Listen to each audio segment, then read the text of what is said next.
जो हमारा लक्ष्य 100 दिन का था उसको हमने 100% पूरा किया है। इसके अतिरिक्त जो चिकित्सा विभाग है इसने लक्ष्यों के अतिरिक्त भी काम किया है।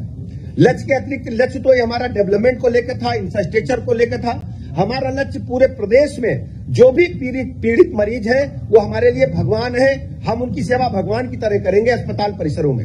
उसके लिए हमने पूरे प्रदेश में जितने हॉस्पिटल्स हैं, डिस्ट्रिक्ट हॉस्पिटल्स हैं, सीएससीज हैं, हमने अस्पताल के मरीजों की सूची प्रतिदिन मंगाना प्रारंभ किया है। हमारे पास लगभग 1.5 लाख मरीज प्रतिदिन आते हैं। उसमें से लगभग 15,000 मरीज जो होते हैं दुर्घटना के शिकार होते हैं, या छत से गिर गए, या कहीं गिरकर चोट लगी, या एक्सीडेंट वाहन से हो गया, या अन्य कारणों से दुर्घटना के शिकार होते हैं, ट्रामा के मरीज होते हैं। ऐसे ही लगभग 10 से 15,000 मरीज हमारे पास गंभीर रोगों के आते हैं, जैसे हार्ट अटैक के, या ब्रेन हेमरेज के, या किडनी लीवर के, या अन्य रोगों के गंभीर मरीज आते हैं। इसके साथ ही साथ प्रतिदिन 5,000 के लगभग हम ऑपरेशन करते हैं। ऐसे सभी मरीजों का हालचाल हम लोग सीधा लेते हैं और ऐसे मरीजों से बात करते हैं रैंडमली। किसी भी 5 जनपद को हम रोज चुनते हैं और प्रति जनपद 2 मरीजों से बात करते हैं, उनका हालचाल लेते हैं। और मरीज जो कि सूचना के आधार पर संबंधित जनपदों में उनको हम धन्यवाद भी करते हैं, उनका आभार भी प्रकट करते हैं अपने चिकित्सकों का, और जहां कहीं त्रुटियां होती है उनको सुधार करने के लिए भी कहते हैं। इसके साथ ही साथ हमारा मानना है कि उच्च स्तरीय चिकित्सा व्यवस्था अबाध रूप से लोगों को मिलती रहे। तो हमारे जो चिकित्सालय है, जो हमारा स्टाफ है, हमारे चिकित्सक है, हमारा पैरामेडिकल स्टाफ है, सभी लोग तन्मयता से कार्य में जुटे हैं। 100% हाजिरी हो रही है। जो भी छुट्टी लेगा पहले से सूचना देगा।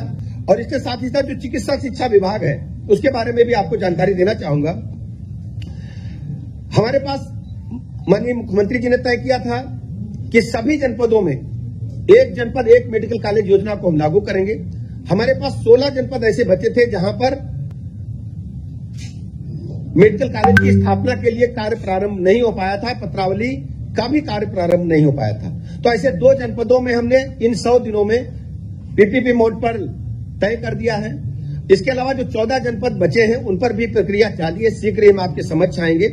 16 असेबी जनपद हैं, यथा बागपत, बलिया, भदोही, चित्रकूट, हमीरपुर, हाथरस, कासगंज, महाराजगंज, महोबा, मैनपुरी, मऊ, रामपुर, संभल, संतकबीरनगर, शामली तथा श्रावस्ती। इसमें हमने महाराजगंज और संभल में पीपीपी मोड पर एमओयू कर लिया, काम शुरू हो गया। शेष 14 के शीघ्र आपके बीच में आएंगे। इसके अलावा एमबीबीएस की पाठ्यक्रम की सीटों में 600 की वृद्धि हमने की है। हम सब जानते हैं कि जो हमारे चिकित्सक हैं उत्तर प्रदेश में आबादी के लिहाज से उपलब्ध नहीं है। हम अपने मेडिकल कॉलेजों में लगातार इनकी एमबीबीएस की सीटें बढ़ा रहे हैं और इसके लिए विभिन्न कॉलेज संस्थानों में एमबीबीएस पाठ्यक्रम की कुल 1350 सीटें बढ़ाई गई हैं, जिसमें 900 सीटें राजकीय क्षेत्र में, 450 सीटें निजी क्षेत्र में बढ़ाई गई हैं। पीजी पाठ्यक्रमों की सीटों में हमने 725 सीटें बढ़ाई हैं, जिसमें विभिन्न मेडिकल कॉलेज संस्थानों में 573 एमडीएमएस तथा 152 डीएनबी अर्थात कुल 725 पीजी सीटों की हमने वृद्धि की है। नर्सिंग पाठ्यक्रमों की सीटों में 2400 की वृद्धि किया जाना।